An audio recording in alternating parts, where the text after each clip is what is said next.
night of February 10th, 1943, a small kitchen in northern Illinois, a 51-year-old mother of 8 sat down at her table with a fountain pen and a stack of ordinary writing paper. She had 2 sons in the United States Navy. She had a 9th grade education. She had never met a general. She had never spoken to a congressman. She had never set foot inside a government building larger than the local post office. Either, and she was about to write a letter to the President of the United States. She was going to include diagrams. Within 44 days, that letter would change how every American soldier in the war opened a box of ammunition. Her name was Vesta Oral Stoudt. She had been born Vesta Wildman on the 13th of April, 1891 in Prophetstown, Illinois. Population under 1,000. Flat prairies stretching out in every direction, cornfields that turned gold in autumn and iron-hard in winter. The Rock River ran slow and wide through the county on its way to the Mississippi. Mining.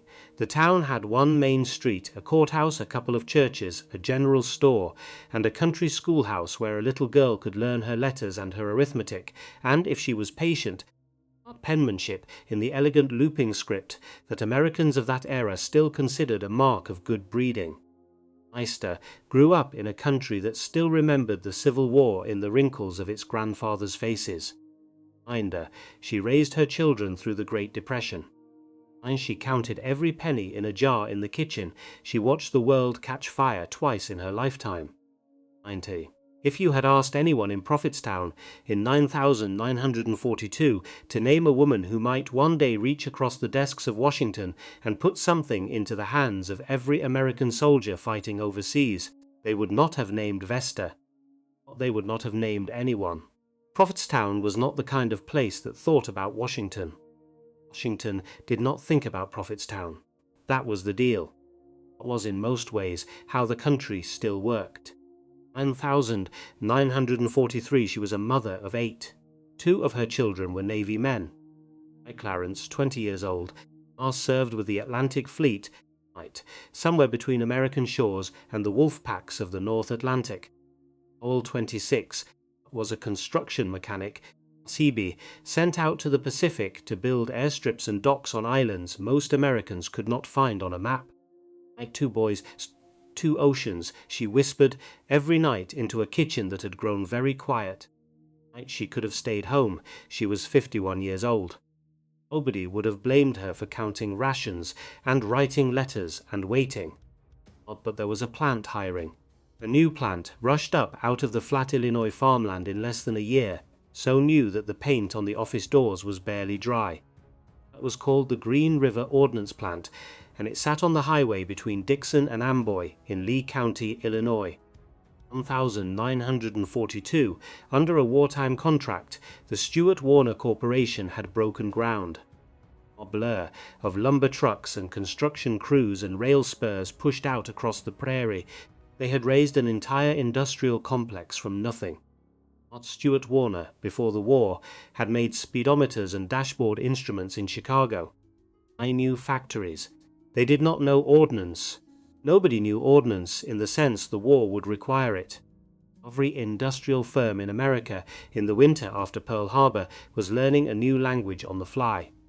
Automobile companies were learning to make aircraft. Sewing machine companies were learning to make sidearms. A company that had spent decades making dashboard gauges was, by the middle of 1942, being asked to produce bazooka rockets on a schedule that would have been considered impossible 18 months earlier. Plant produced bazooka ammunition. It produced artillery shells, novel shells, bombs, rifle grenades, fuses, rockets.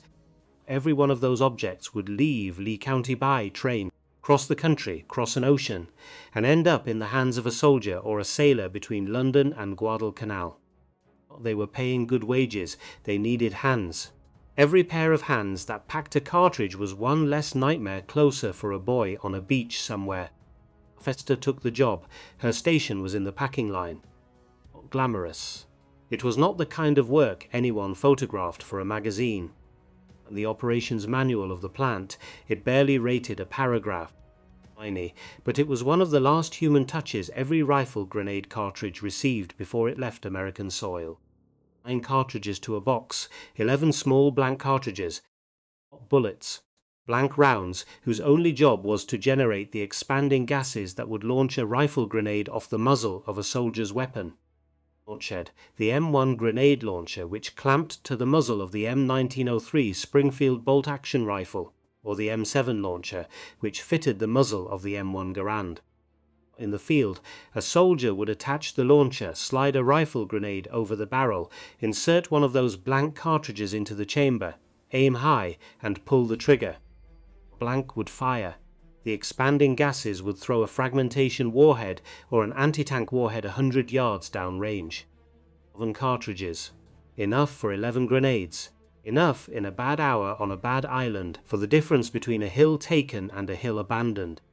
Understand what that weapon was for.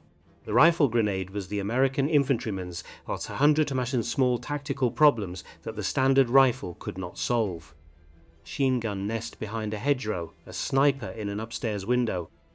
Enemy patrol pinned down on the far side of a stone wall. A Japanese bunker cut into the coral of a Pacific islet. Rifleman could not always reach those targets with a bullet. He could not always call in artillery, but he could clip a launcher onto his muzzle, drop a grenade over the top, and send a small explosion where an enemy used to be. Modest weapon. It was not glamorous, it did not make the newsreels.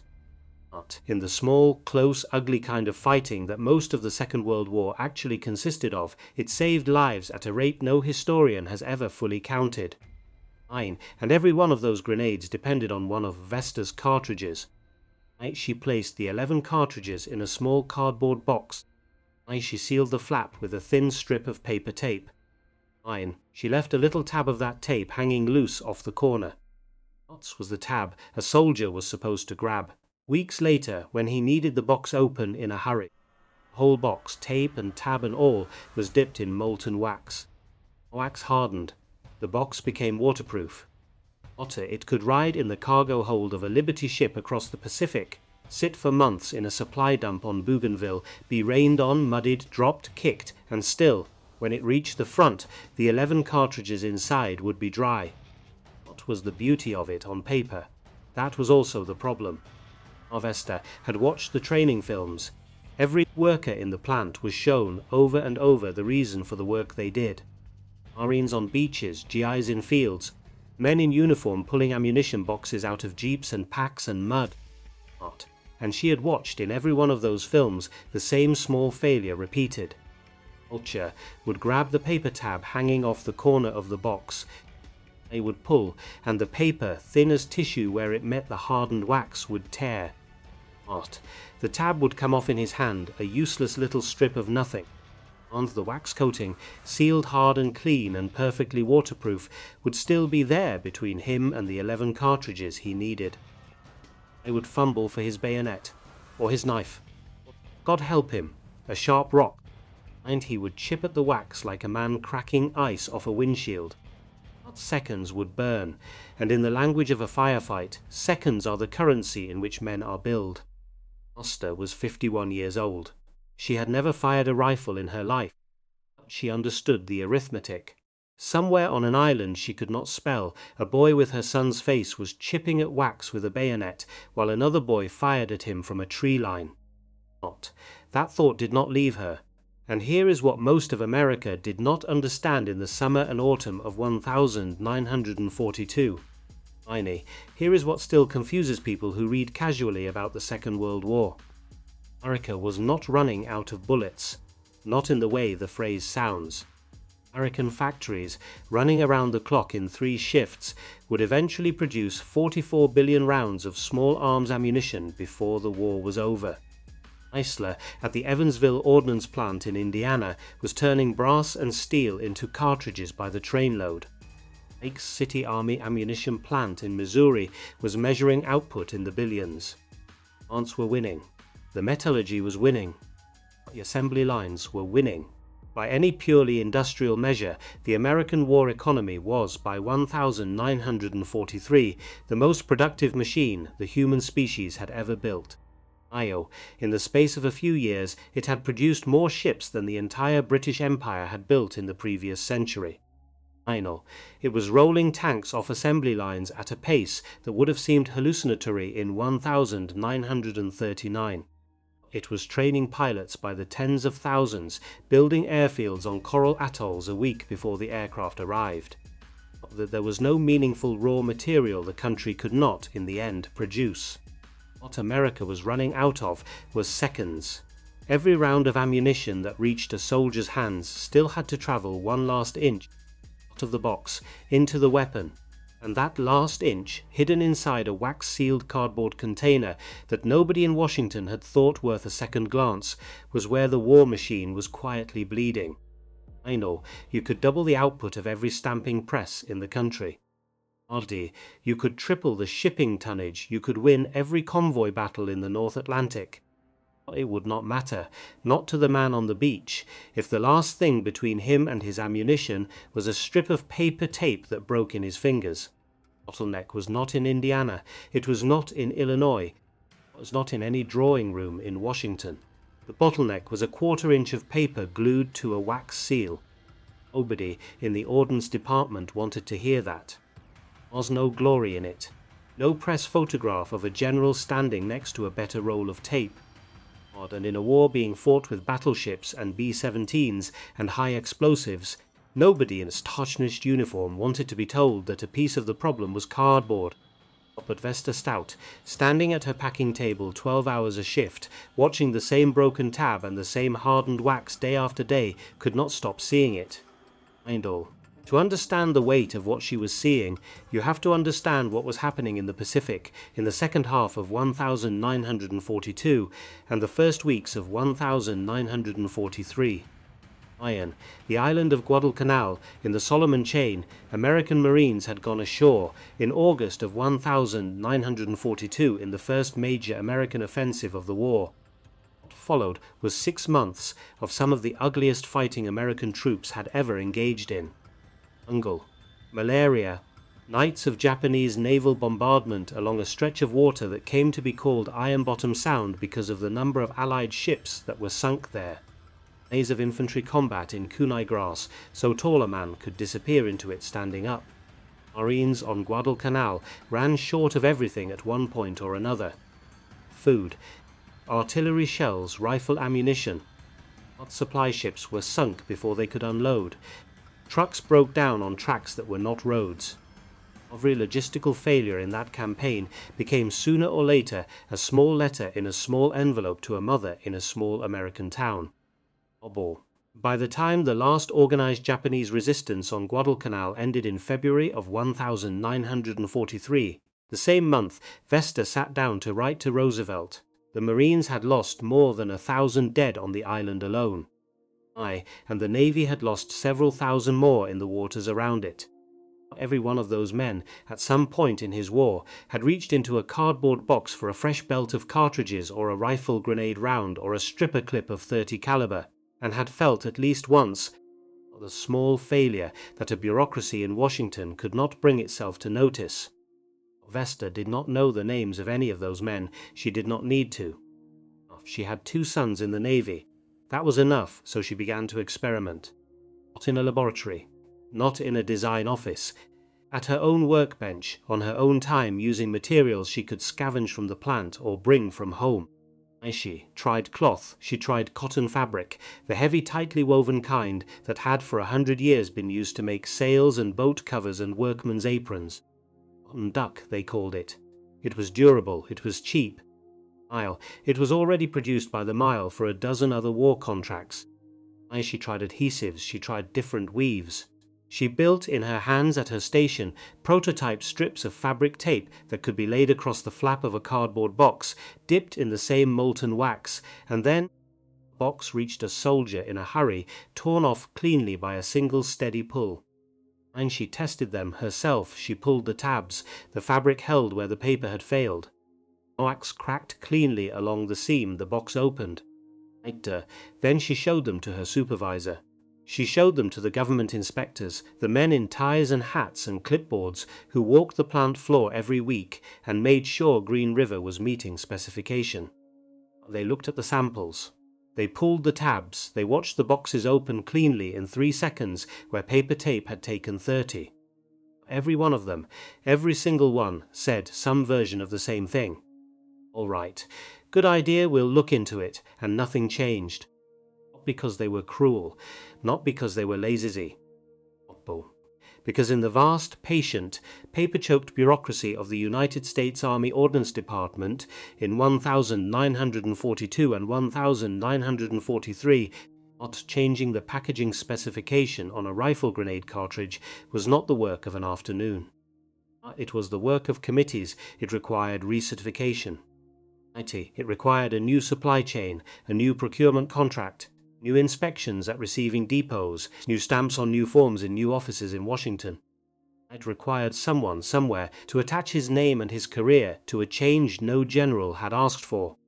Nobody was going to sign that paper for a factory worker's idea. Not for a 51-year-old mother in Illinois, with no credentials and no allies and no political weight. The system had in effect made a decision without meaning to. The decision was to keep using paper tape. The decision was to keep dipping the tabs in wax.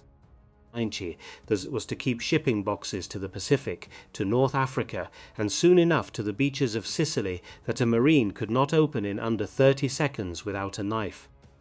The decision was not made by any single person. It was made by the shape of the paperwork.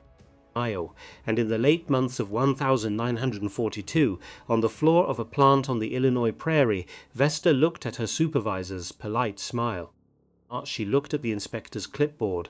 She looked at the wax cool one more time over one more useless tab. She thought about Clarence in the Atlantic. She thought about Lowell in the Pacific. Others. She thought about every other mother's son on every beach, in every jungle.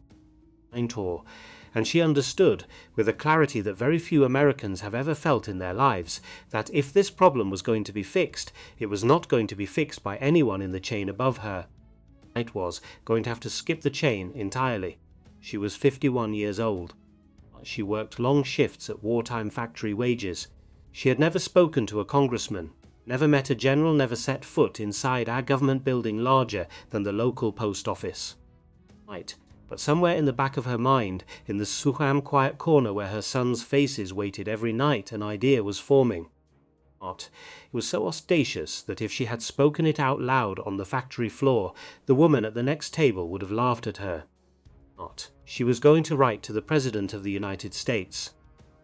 She was going to write to Franklin Delano Roosevelt himself. And she was going to include the diagrams. To understand what Vesta Stout was about to do, you have to understand what a 51-year-old woman in 1943 actually was. She was not what the word suggests today. She had lived through 2 world wars. She had buried people. She had raised 8 children in a country that gave women the vote when she was already 29 years old. She had watched the Model T become the family car. She had watched electricity crawl across rural Illinois one farmhouse at a time. She had cooked on a wood stove, or coal stove then, honestly, ask one. She had washed clothes in a tub in the yard. She was a woman of a generation that did not complain and did not wait to be asked twice. Think about the arc of that life for a moment. She had been a young woman in Prophetstown when the Wright brothers were still teaching the world that human beings could fly. She had been a mother of small children when the first American troops shipped out to France in 1917. She had lost neighbors in the influenza pandemic of 1918. She had held a family together through the terrible dust and hunger of the Depression years. She had watched her sons grow into the kind of tall, quiet young men that small American towns produced in every generation, and then, as the world caught fire again, overseas. Nothing in that life had prepared her to be famous. Nothing in that life had prepared her to sit in a boardroom or address a press conference or receive a corporate award. But everything in that life had prepared her, without her ever knowing it, to look at a broken piece of packaging and think, quite calmly, that she could do it better. When Pearl Harbor came, on the 7th of December, 1941, Buster was 50 years old. Her two Navy sons were already in uniform or close to it. Clarence had been assigned to the Atlantic. Lowell was on his way to the Pacific, part of the newly formed naval construction. Battalions the men were beginning to call the Seabees. 6 other children were scattered across the map of her life, some grown, some still at home, all of them watching their mother sit at the kitchen table in Illinois and worry. Seas were a new thing in the American military. They had been organized in the first months of 1942 by Rear Admiral Ben Merrill of the Navy's Bureau of Yards and Docks, out of a recognition that the Pacific War was going to be fought across thousands of miles of open ocean, and that every island the Navy needed as a base or an airfield or a supply dump was going to have to be built almost from scratch, often under fire. The Seabees were the men who did that. They laid runways on coral. They drove bulldozers through jungle. They erected fuel dumps a mile from active fighting. They graded roads on Guadalcanal while Japanese air raids came in overhead. They built the docks at Espiritu Santo. They cut airstrips on Bougainville and Tarawa, and eventually on Okinawa. They were older than the average Marine on average, because the work required experienced tradesmen, carpenters, mechanics, ironworkers, electricians, welders, heavy equipment operators. The Navy went out and recruited them from the civilian construction trades, offered them ranks that recognized their skills and put them in uniforms. All at 26 was exactly the kind of man they wanted. He knew engines, he knew tools, he knew how to work with his hands under pressure. He was also, from the moment he shipped out, in danger every day. Seabees worked, more often than not, on islands where the fighting had not yet ended, or where it was expected to resume. They wore uniforms, they carried rifles, they dug foxholes at night and drove graders in the morning.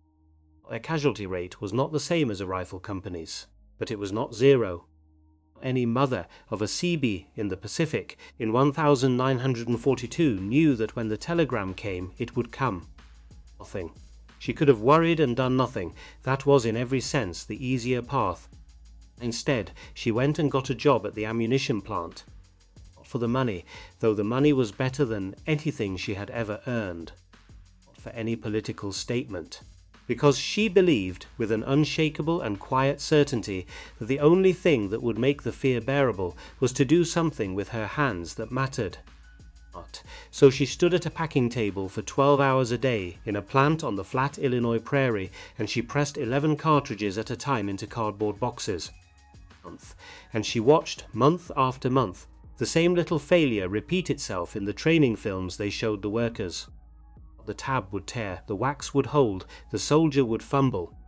And somewhere in America another mother would open her front door to a man in uniform with an envelope in his hand. There is no direct evidence that Vesta ever knew any specific soldier who died because of a wax-sealed box. She almost certainly did not. Nobody did. The failures were spread across 10,000 small moments on 100 battlefields, and no clerk in Washington ever counted them. She did not need a specific casualty list. She had a mother's imagination. A mother's imagination is a more dangerous instrument than a battalion of statisticians. And she could see it. She could see the beach. She could see the sand. She could see the box. She could see the tab tearing off between a boy's wet fingers. She could not unsee it. So through the winter of 1942 and into the early weeks of 1943, in the moments between shifts in the quiet hours at her own kitchen table, she began to build. She was not an engineer. She had a 9th grade education at a time when a 9th grade education for a farm girl in Illinois was actually considered respectable. She could read, she could write in a clear, careful hand. She could sew, which turned out to matter far more than anyone would have guessed. Because a fabric tape is, before anything else, a textile. She started with what she could get her hands on. Scraps of heavy cotton cloth, the kind of tightly woven fabric that had been used for 100 years to make canvas sails, work aprons, tent walls. It was called cotton duck, and it was already being produced by the mile in American mills for uniforms, tents, and equipment covers. There was no shortage, there was no glamour. She cut strips of it with her own hands at her own workbench. But she experimented with what would hold and what would tear. She tried different weights of cloth against different thicknesses of wax. She tested her strips at the plant, in whatever spare seconds she could steal between packing quotas, laying them across the flap of a sample box and pulling to see whether the fabric would part cleanly or drag the whole seal apart. But she learned quickly that the fabric was only half of it. The other half was the adhesive. Whatever glue held the tape down to bond to the cardboard survived the hot wax, sit for months in a tropical warehouse, and then in a single sharp pull release cleanly. It was a chemistry problem. She could not solve the chemistry alone. But she could prove the concept. She could show with the materials she had that a cloth-backed tape torn along a controlled seam could open a wax-dipped box in seconds where paper tape could not. She built her samples, she refined them, and when she was satisfied, she took them in her own hands to the men who ran the plant. She brought them to her supervisor. She brought them to the government inspectors. She brought them to anyone in a tie who would give her 3 minutes on the factory floor. Inspectors were not unkind. That is the part of this story that people always want to make into a cartoon, and it is not fair to the men who worked at Green River. They were tired, they were overworked. They were running a plant that had risen out of the ground in less than a year, producing bazooka rockets and rifle grenades and artillery shells and naval bombs, all at the same time, all under wartime pressure. They looked at Vesta's samples, they pulled the tabs. They watched the boxes open cleanly, and they said the words that would come to haunt every one of them if any of them ever thought about it again for the rest of their lives. All right, 2 syllables, a pat on the shoulder, a polite dismissal, nothing more. Because here is the truth about the United States Army Ordnance Department in 942 and 1943. It's a machine that responded to good ideas. It was a machine that responded to authorized ideas. Authorization was a slow, paper-bound, career-endangering process that began at desks in Washington and ended at desks in Washington and did not under any circumstances begin on the packing floor of a plant in Lee County, Illinois. To change the packaging specification for rifle grenade cartridges, you would need a proposal. You would need a review board. You would need a test protocol. You would need a materials assessment. You would need to identify a supplier of the new fabric tape at a scale that could feed every ammunition plant in the country. You would need to write and approve and countersign a new inspection standard for the receiving depots. You would need to attach your name to it. And then, if the tape failed in some way nobody had anticipated, you would need to have that name still visible on the paperwork when the review commission came looking for someone to fire. Nobody in the middle of that chain wanted to be that person. Not for a factory worker's idea. Not for a 51-year-old mother in Illinois with no credentials and no allies and no political weight. But the system had, without meaning to, made the decision to do nothing. And the decision to do nothing meant that in the winter of 1942 and into the spring of 1943, as the first American units were beginning to prepare for the invasion of Sicily, and as Marines on Guadalcanal were finally consolidating a victory that had cost thousands of lives, boxes of rifle grenade cartridges were still leaving Illinois with paper tape on their seams. Asta watched the inspectors leave. She watched her supervisor turn back to his ledger. But she watched the wax cool one more time over one more useless tab. And she made the decision that changes this from a story about industrial packaging into a story about American history. She was going to skip the chain. She was going to go over every head above her, every desk, every review board, every polite dismissal, and she was going to write directly to the one man in the country whose word could cut through all of it. She was going to write to the President of the United States. Not to a congressman, not to a general, not to the War Department clerk who processed suggestions, not to Franklin Delano Roosevelt himself. The audacity of that decision is almost impossible to convey today. 1943, the President of the United States was not a public performer. He was a distant, patrician voice on the radio, and delivered from the White House in long, elaborate fireside chats. He was a wartime commander-in-chief steering the largest industrial mobilization in human history. Asked to a woman in Illinois, less a man than an institution. Franklin Roosevelt, in the winter of 1943, was not the man he had been in 1932. 12 years in the White House had thinned his face and hollowed out his eyes. He was managing a global war on two fronts, coordinating with the British, coordinating with the Soviets, trying to hold together an unwieldy alliance while also managing an economy that had been reshaped from top to bottom in the space of a year. He gave speeches, he met with generals, he read summaries of intelligence briefings. He worried in private about his own health and about a war that was still, in early 1943, very much undecided. He had just returned that January from the Casablanca Conference in Morocco, where he and Winston Churchill had announced the Allied demand for the unconditional surrender of the Axis powers.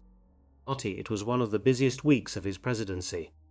And in that same winter a woman in Illinois sat down at her kitchen table and decided to write to him as if he were her neighbor. On the 10th of February, 1943, she did. Still exists. It was written by hand on ordinary paper in the clear looping script of a woman who had been taught penmanship in a one-room prairie schoolhouse in the 1890s. On several pages, it laid out the problem in plain, direct English. It described exactly how the paper tape failed and exactly how her fabric tape did not. And she included diagrams. That is the detail that most people miss when they hear this story. She was not just writing a mother's plea. She was submitting, in effect, a technical proposal. She drew the box, she drew the seam, she drew the fabric tape crossing the flap. She drew the tab hanging off the corner. She showed in careful pen strokes how the wax would coat the assembly and how the tab, made of the same cloth as the seal, would tear along a controlled line when pulled. She was, without ever having heard the word engineering. And she wrote, in the middle of all that technical detail, one of the most quietly devastating passages in the entire correspondence of the American home front. I have 2 sons out there, somewhere, she wrote. One in the Pacific Island, the other one with the Atlantic Fleet. You have sons in the service also. We can't let them down. There is no rhetorical flourish. There is no self-pity. There is no political appeal. There is just a mother writing to a father on the subject of their sons. Roosevelt did have sons in the service, all 4 of them. Army Eanes, Elliot in the Army Air Forces, Franklin Jr. and John, both in the Navy. This was not lost on any American who wrote to the White House in those years, and it was not lost on Vesta. She was not flattering him. She was, in the most direct terms she knew, laying a debt at his feet that she believed no father in America, our president or otherwise, could refuse. She sealed the envelope. She addressed it to the President of the United States, the White House, Washington, D.C. She put a 3-cent stamp on it, the standard first-class postage of 1943, and she mailed it. Here is what almost happened next. The White House, 1943, received thousands of letters a week. Of thousands.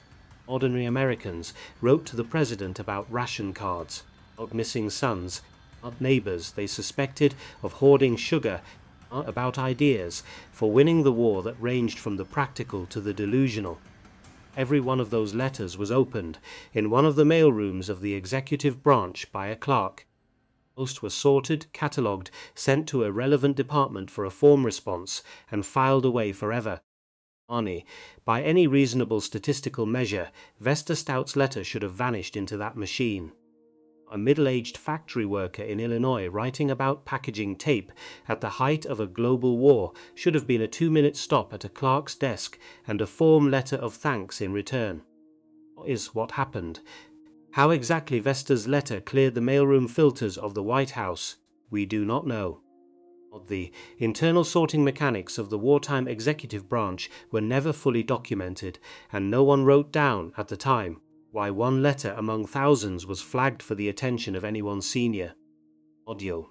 What we do know from the surviving records preserved in the Roosevelt administration's archives is that it did reach the president. Whether Franklin Roosevelt read every word of it, we will never know. Our dizzy man in a busy year. We know, from the paper trail that survives, that the letter reached him, and that he acted on it. He forwarded it to the War Production Board. The War Production Board, in 1943, was the beating industrial heart of the American war effort. It was chaired by Donald Nelson, and it had, by executive order, authority to prioritize, allocate, and reshape the entire civilian and military production capacity of the United States. Nothing was manufactured in any factory of any consequence in the country that did not pass under its shadow. Donald Nelson was a former executive of Sears, Roebuck and Company. He had been picked in the winter of 1942 precisely because Roosevelt wanted an industrialist rather than a general to run production. Nelson understood supply chains, he understood catalog logistics. He understood the language of materials and quantities and delivery schedules. He was not a soldier, and Roosevelt believed correctly that the war was going to be won by the man who could get the aluminum to the aircraft plant on time, not by the man who understood field tactics.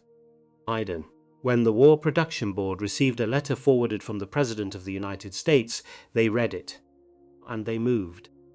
From the 10th of February, when Vesta wrote the letter, to the 26th of March, when the Ordnance Department wrote her back to tell her that her suggestion had been approved and would be put into effect, only 44 days had passed. Not 44 days.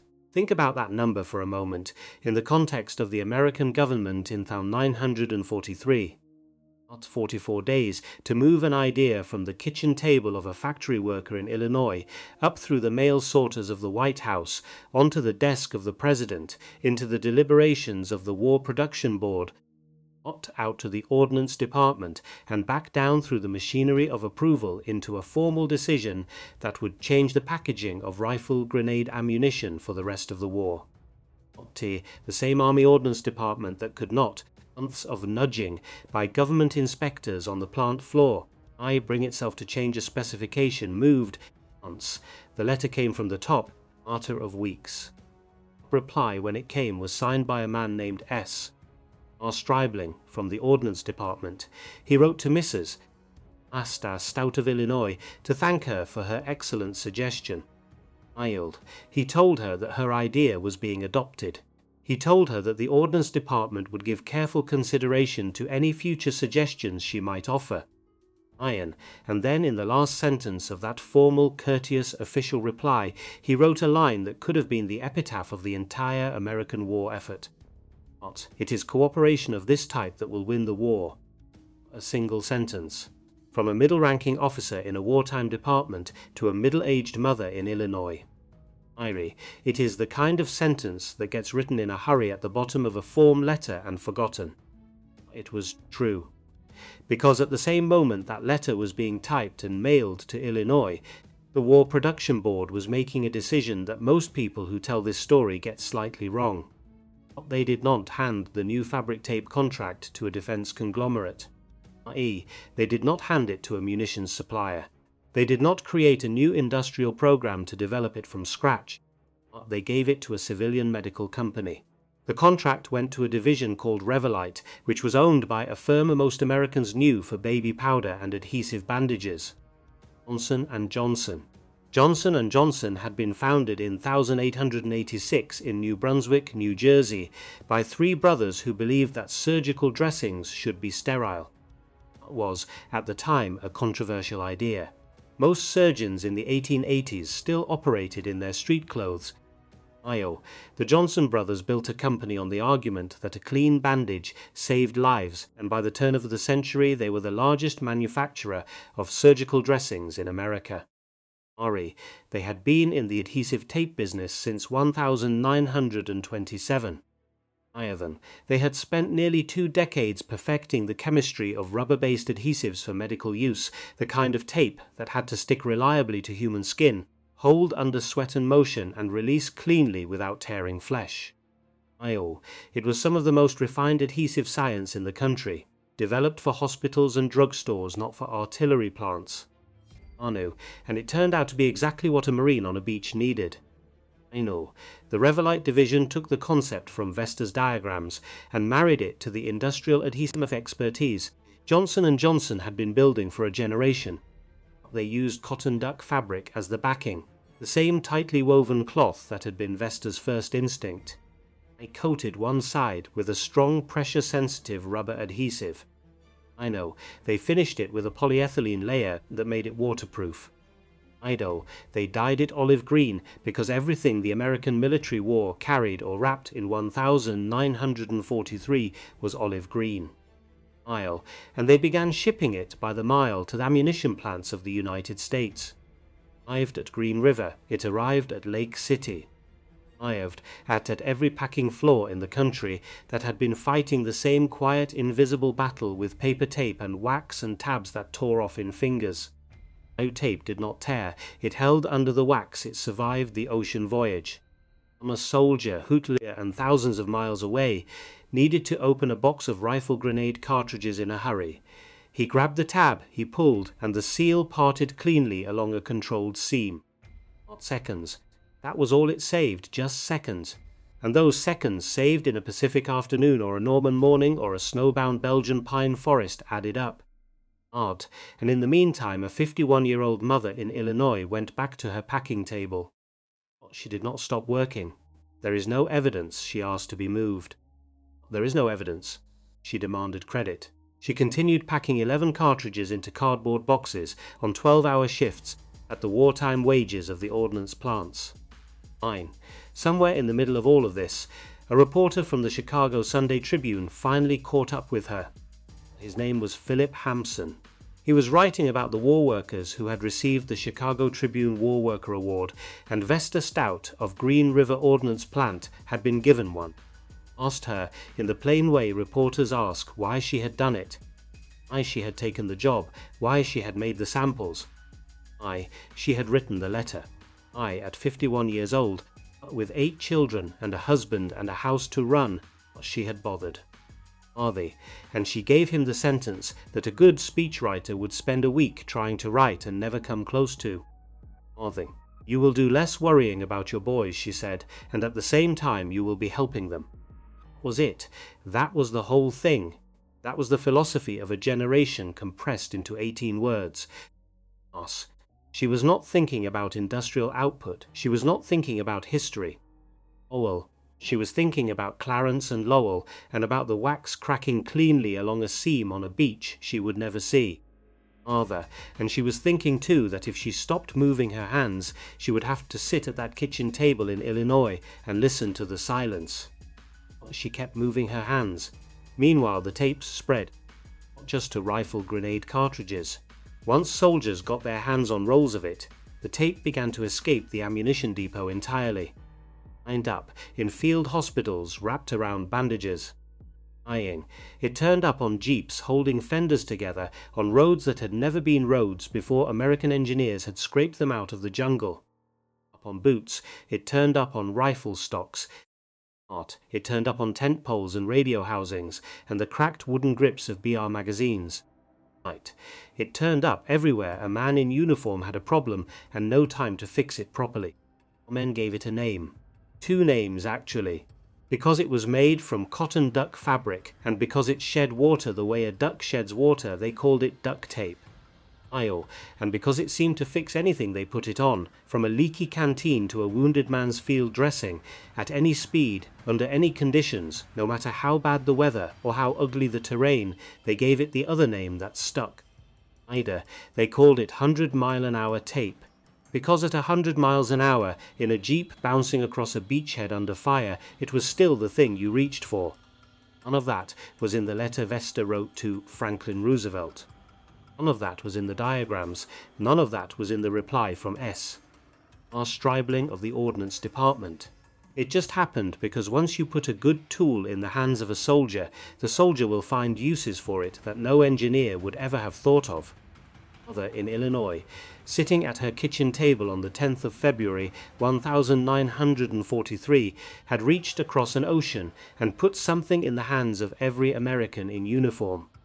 And she had done it in the end by refusing to accept the two smallest words in the entire English language, spoken by a plant inspector with a clipboard and a polite smile. All right. It was not all right. It had never been all right.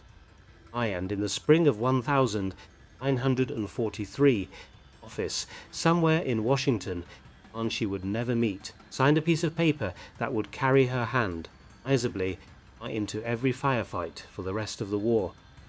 By the summer of 1943, the tape was in the field, not on every beach, not in every foxhole, not overnight. American industrial production did not work that way. New specifications rippled outwards slowly, one shipping crate at a time, one depot at a time, one supply sergeant at a time. But the ripple had begun. In July of 1943, American and British forces landed on Sicily. The invasion was called Operation Husky.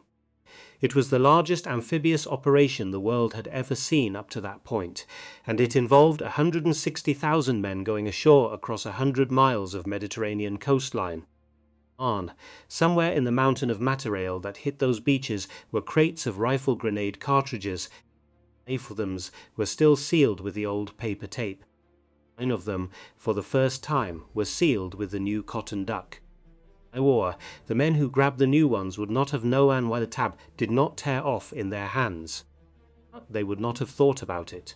They would have simply pulled, and the box would have opened, and the 11 cartridges inside would have been there, dry and ready in the time it took to breathe. That was the whole point. The best tools are the ones a soldier never has to think about. Timber Italy had surrendered. By November, Marines were fighting on Tarawa in the Central Pacific, in one of the bloodiest 3 days in the history of the United States Marine Corps. By the following June, Americans were on the beaches of Normandy. By the winter after that, they were in the Ardennes forest, fighting through the deepest cold of the war in what would come to be called the Battle of the Bulge. Every one of those campaigns went through American ammunition. Millions of rounds, millions of grenades, uncountable numbers of cardboard boxes. And with each passing month of the war, more of those boxes carried the strip of olive green cotton duct tape that Vesta had first cut with her own hands at her own workbench. Somewhere in the Atlantic, Clarence served through it all. Somewhere in the Pacific, Lowell served through it all. Both of them came home. There is no record of what Vesta said when she saw them again. Not need to be. Any man over the age of 60 who has ever watched his own son walk through a doorway after being away too long knows exactly what that silence sounds like. The war ended in August of 1945. Japan surrendered aboard the deck of the USS Missouri on the 2nd of September. And by that afternoon, in factories all across the United States, the vast machinery of American war production began the process of shutting itself down. It was one of the greatest peaceful demobilizations in the history of the industrial world. In the space of 2 years, more than 10 million men were released from military service.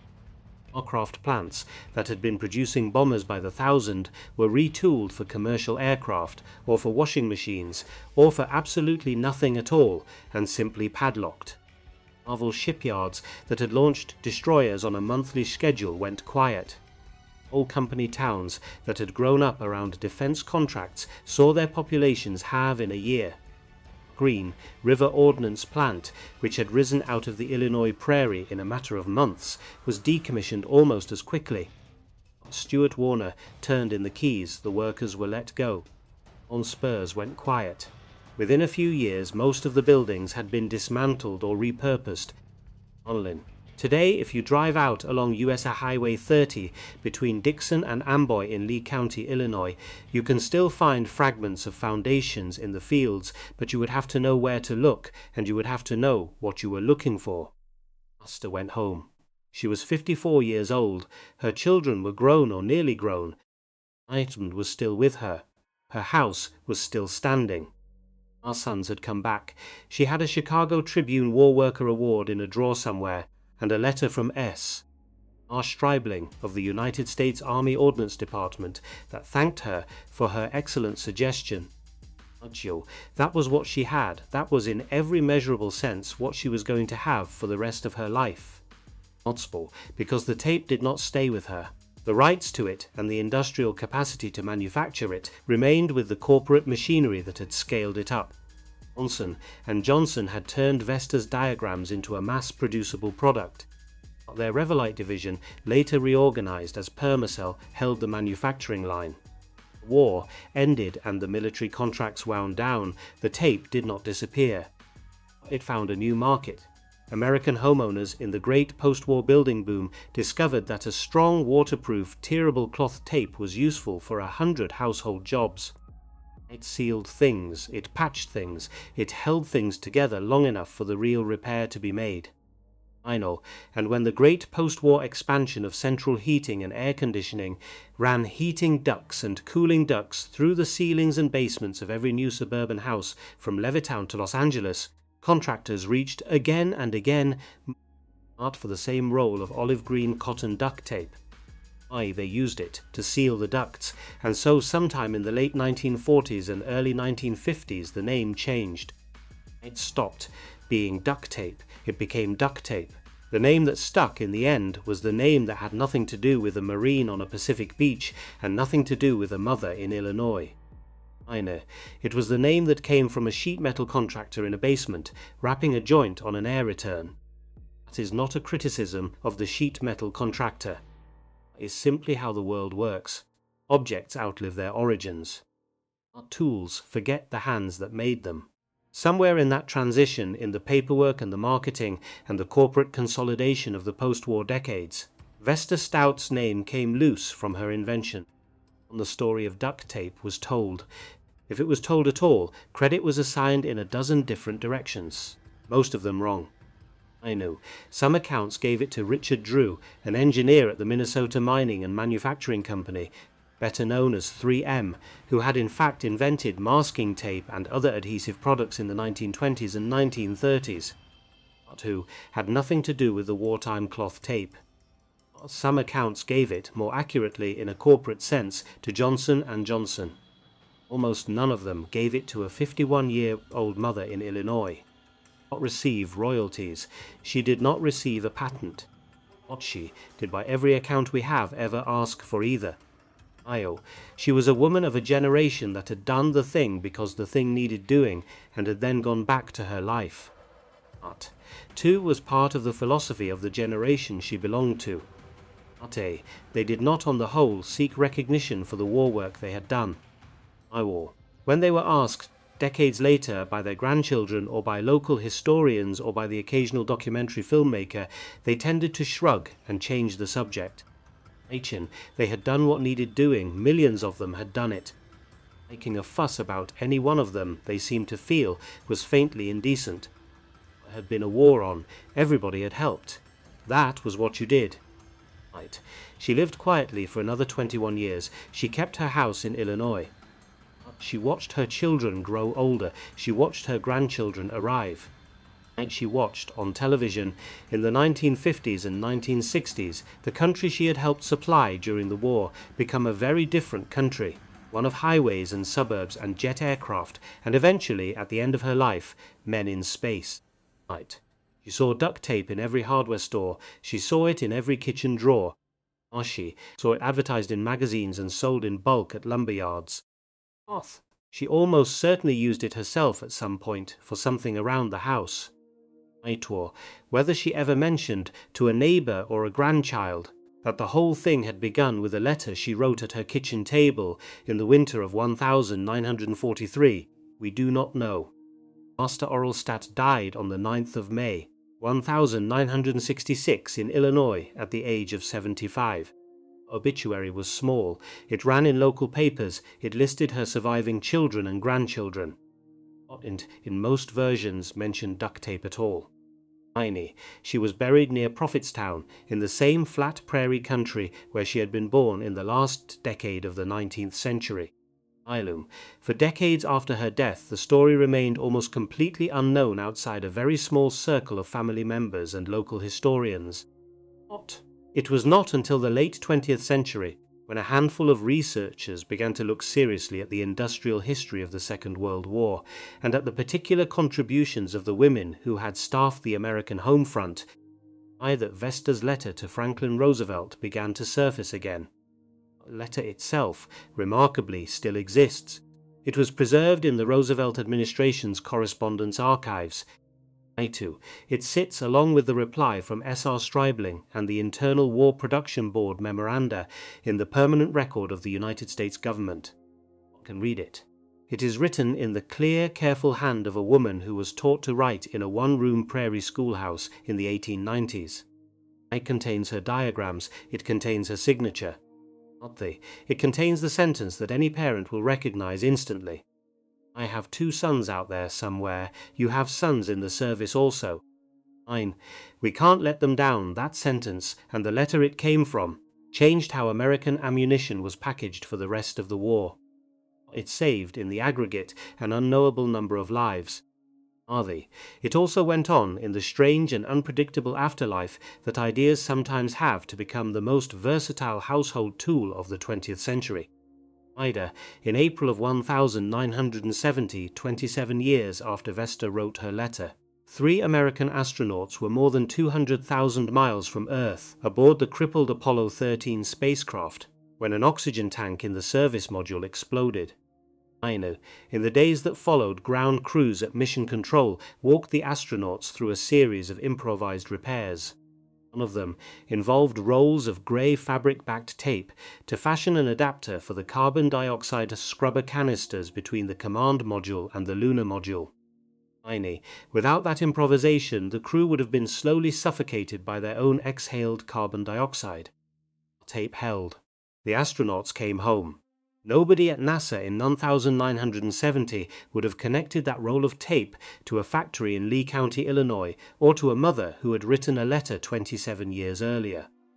The industrial chain from Vesta's cotton duck sampled to a spacecraft 200,000 miles from Earth cannot be traced with certainty. But the category of tool that saved those 3 men a strong, waterproof, tearable cloth-backed tape was the category of tool she had first proposed. The woman who wrote the letter at the end of her life was buried in a small Illinois cemetery, with almost none of her neighbors aware of what she had done.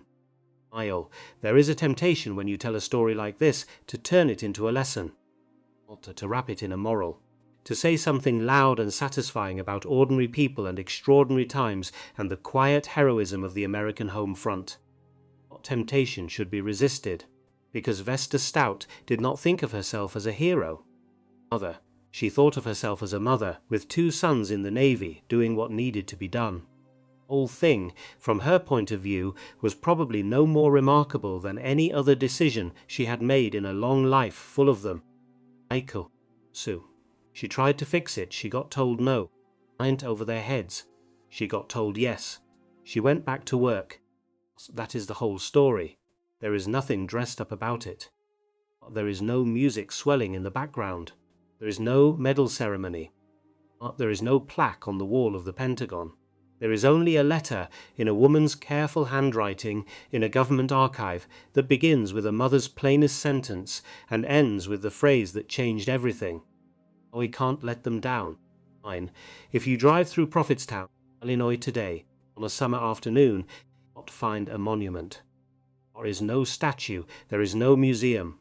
There is a small cemetery, and there are cornfields on the horizon, and there is the same flat prairie that was there when Vesta Stout was born in the last decade of the last century.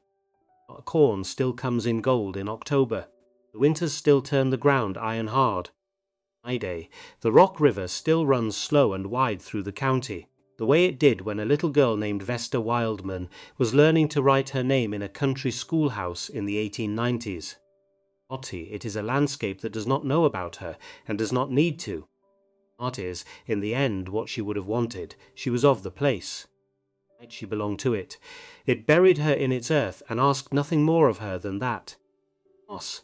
If you go into a hardware store in any of those small Illinois towns, or in any town in any state in the country, you will find on a shelf near the checkout a roll of gray or silver or olive green cloth-backed tape. It will cost you a few dollars. It will be sold under a dozen brand names. Rather, it will be advertised in some way or another as being able to fix anything. Why, it can.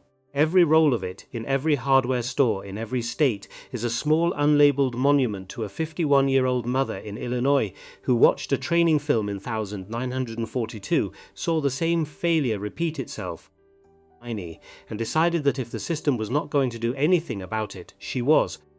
She wrote the letter, she drew the diagrams, she mailed the envelope. 44 days later the answer came back. And for the rest of the war, on every beach and in every hedgerow and in every jungle where Americans fought, the little strip of olive green cotton duck across the seam of a cardboard box did what the paper tape had never been able to do.